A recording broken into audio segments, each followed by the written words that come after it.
ഈശോ മിശിഹായ്ക്ക് സ്തുതിയായിരിക്കട്ടെ. കണ്ടതിൽ വെച്ച് ഒരുപാട് ഇഷ്ടമായ ഒരു സിനിമയുണ്ട്. ദ കരാട്ടെ കിഡ് എന്നാണ് സിനിമയുടെ പേര്.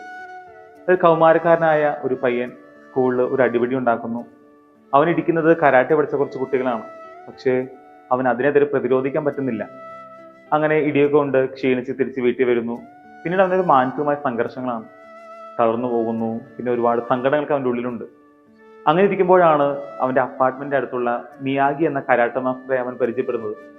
അവൻ പോയിട്ട് അദ്ദേഹത്തോട് ചോദിക്കുന്നുണ്ട്, എന്നെ കരാട്ടെ പഠിപ്പിക്കാമോ എന്നുള്ളത്.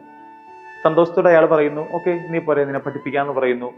അങ്ങനെ കരാട്ടെ ക്ലാസ്സിന്റെ ആദ്യ ദിവസം ഈ ഗുരു അവന് കൊടുക്കുന്ന ഒരു ആക്ടിവിറ്റി എന്ന് പറയുന്നത് കാറ് കഴുകാനാണ്. പിന്നീട് മതിലിന് പെയിന്റ് അടിക്കാൻ കൊടുക്കുന്നു, നിലം വൃത്തിയാക്കാൻ കൊടുക്കുന്നു. അപ്പോഴൊക്കെ ഈ പയ്യൻ ചിന്തിക്കുന്നുണ്ട്, കരാട്ടെ പഠിക്കാൻ വന്ന എനിക്ക് എന്തിനാണ് ഇങ്ങനത്തെ ആക്ടിവിറ്റീസ് ഒക്കെ ഈ മാസ്റ്റർ തരുന്നതെന്നുള്ളത്. ഇത് ആവർത്തിച്ചുകൊണ്ടിരുന്നു. ഒരിക്കൽ ഇവൻ പോയിട്ട് ഗുരുവിനോട് പറഞ്ഞു, ഞാൻ കരാട്ടെ പഠിക്കാനല്ലേ വന്നേ, പിന്നെ എന്തിനാണ് ഇങ്ങനത്തെ പരിപാടികളൊക്കെ എന്നെ കൊണ്ട് ചെയ്യിക്കുന്നത്? ഗുരു പറഞ്ഞു, ഓക്കെ, ഞാൻ നിന്നെ കരാട്ടെ പഠിപ്പിക്കാം.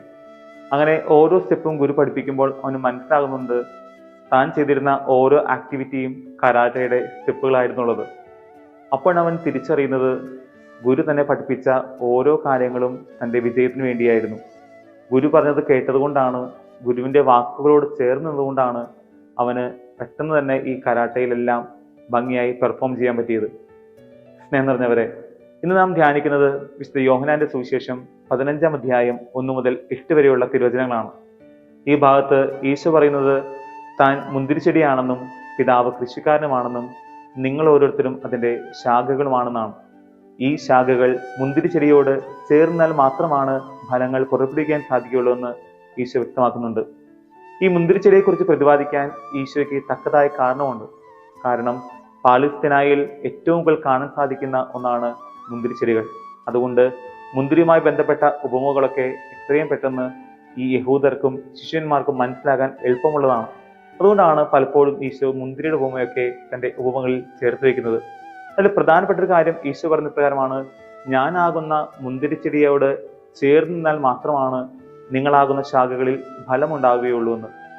പലപ്പോഴും നമുക്കറിയാം, യഹൂദർ ഈശോയെ സ്വീകരിച്ചിട്ടില്ല, അവൻ്റെ പ്രബോധനങ്ങളും വചനങ്ങളും അവർ ഉൾക്കൊണ്ടിട്ടില്ല. അതുകൊണ്ടാണ് ഈശോ കൃത്യമായിട്ട് പറയുന്നത്, നിങ്ങളുടെ ജീവിതത്തിൽ കൃത്യമായി ഫലം പുറപ്പെടുവിക്കാൻ നിങ്ങൾ സാധിക്കുകയില്ല, കാരണം നിങ്ങളാരും ഞാനാകുന്ന മുന്തിരിച്ചെടിയോട് ചേർന്ന് നിന്നിട്ടില്ല എന്നുള്ളത്. നാം നമ്മുടെ ജീവിതത്തെക്കുറിച്ച് ധ്യാനിക്കുന്നത് നല്ലതാണ്.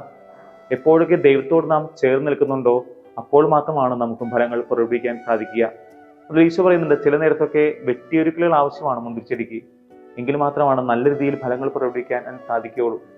നമ്മുടെ ജീവിതത്തിലും ദൈവത്തോട് ചേർന്ന് നിൽക്കുമ്പോൾ, അല്ലെങ്കിൽ അടിയുറച്ച വിശ്വാസത്തിൽ വളരുമ്പോൾ, ദൈവത്തിൽ പ്രത്യാശയിൽ ജീവിക്കുമ്പോഴൊക്കെ നമ്മുടെ ജീവിതത്തിൽ ചില സഹനങ്ങൾ ഉണ്ടാകും, വേദനകൾ ഉണ്ടാകും, വേർപാടുകൾ ഉണ്ടാകും, ബുദ്ധിമുട്ടുകളൊക്കെ ഉണ്ടാകും. ആ സമയത്തൊക്കെ ദൈവത്തെ പരിചാരിക്കുകയും ദൈവത്തെ കുറ്റപ്പെടുത്തുകയും അല്ല വേണ്ടത്. മറിച്ച് ഇതെല്ലാം ദൈവം അനുഭവിക്കുന്ന, എൻ്റെ ജീവിതത്തിൽ അനുവദിക്കുന്ന ഓരോ വേദനകളും എൻ്റെ വിജയത്തിനാണെന്നുള്ള സത്യം നാം മനസ്സിലാക്കേണ്ടതുണ്ട്. എങ്കിൽ മാത്രമാണ് വിശ്വാസത്തോടും പ്രത്യാശയോടും കൂടി മുന്നോട്ട് പോകാനും നല്ല ഫലങ്ങൾ ജീവിതത്തിൽ പുറപ്പെടുവിക്കാൻ സാധിക്കുകയുള്ളൂ.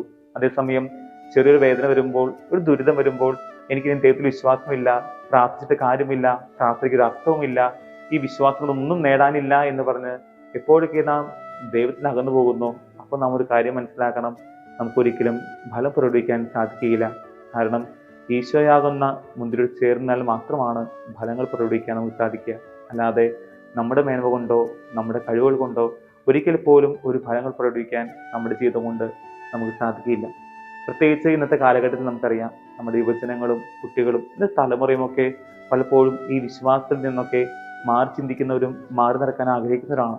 പക്ഷേ കുറച്ചുകൂടി ജീവിതം മുന്നോട്ട് പോകുമ്പോഴാണ് അവർ മനസ്സിലാകുന്നത്, ഞാൻ ദൈവത്തോട് ചേർന്ന് നിന്നിരുന്നെങ്കിൽ, ദൈവവിശ്വാസം വളർന്നിരുന്നെങ്കിൽ, എപ്പോഴും പ്രാർത്ഥിച്ചിരുന്നെങ്കിലൊക്കെ എനിക്ക് ഈ പ്രശ്നങ്ങളെയും പ്രതിസന്ധികളെയും വളരെ എളുപ്പത്തിൽ തരണം ചെയ്യാൻ സാധിക്കുമായിരുന്നു എന്നുള്ളത്. ഇനി ഈ മുന്തിരിച്ചെടി എന്ന് പറയുന്നത് ഈശോ മാത്രമല്ല, നമ്മുടെ അനുദിന ജീവിതത്തിൽ നാം ചേർന്ന് നിൽക്കേണ്ട ഒരുപാട് മുന്തിരിച്ചെടികളുണ്ട്. അത് നമ്മുടെ സഭയാകാം, ഇടവകയാകാം, കുടുംബമാകാം, മാതാപിതാക്കളാകാം. ഇത്തരം മുന്തിരിച്ചെടികളോട് ചേർന്ന് നിൽക്കാൻ നമുക്ക് സാധിക്കണം. എപ്പോഴും എൻ്റെ എന്ന ചിന്തയോടുകൂടി, സ്വാർത്ഥതയോടുകൂടി, എനിക്കാരും വേണ്ട, എനിക്കെല്ലാം ചെയ്യാൻ ഒറ്റയ്ക്ക് സാധിക്കുമെന്നൊക്കെ ചിന്തിച്ചുകൊണ്ട് നാം മാറി നടന്നു കഴിഞ്ഞാൽ, എൻ്റെതായ രീതിയിൽ തന്നെ ഓരോ പരിഹാരം കണ്ടെത്താൻ ശ്രമിച്ചാലൊക്കെ അവിടെ പരാജയമായിരിക്കും നമുക്ക് സംഭവിക്കുക. അതുകൊണ്ട് എപ്പോഴും നാം ചേർന്ന് നിൽക്കേണ്ട മുന്തിരിച്ചെടിയോട് ചേർന്ന് നിൽക്കാൻ സാധിക്കണം. അതിലുപരിയായി ക്രിസ്തുവാകുന്ന മുന്തിരിച്ചെടിയോട് ചേർന്ന് പ്രവർത്തിക്കാൻ നമുക്ക് സാധിക്കുമ്പോൾ നാം അറിയാതെ തന്നെ നല്ല ഫലങ്ങൾ പ്രവർത്തിക്കാൻ നമുക്ക് സാധിക്കും. ജീവിതത്തിലുണ്ടാകുന്ന വെട്ടിയൊരുക്കലുകൾ, അത് ശിക്ഷണങ്ങളാകാം, ശകാരങ്ങളാകാം, ചിലപ്പോൾ മാതാപിതാക്കളുടെ വഴക്കുറയിലൊക്കെ ആകാം. ഇതൊക്കെ എൻ്റെ ജീവിതത്തിൽ നല്ല ഫലങ്ങൾ നൽകാനുള്ള അവസരങ്ങളായി കണ്ടുകൊണ്ട് അതൊക്കെ സന്തോഷത്തോടെ ജീവിച്ചുകൊണ്ട് നമുക്ക് മുന്നോട്ട് പോകാം. നല്ല ഫലങ്ങൾ നൽകി നല്ല മക്കളായി ജീവിക്കാം. അതിന് ദൈവം നമ്മെ അനുഗ്രഹിക്കട്ടെ എന്ന് പ്രാർത്ഥിക്കുന്നു. ഈശോ മിശിഹായ്ക്ക് സ്തുതിയായിരിക്കട്ടെ.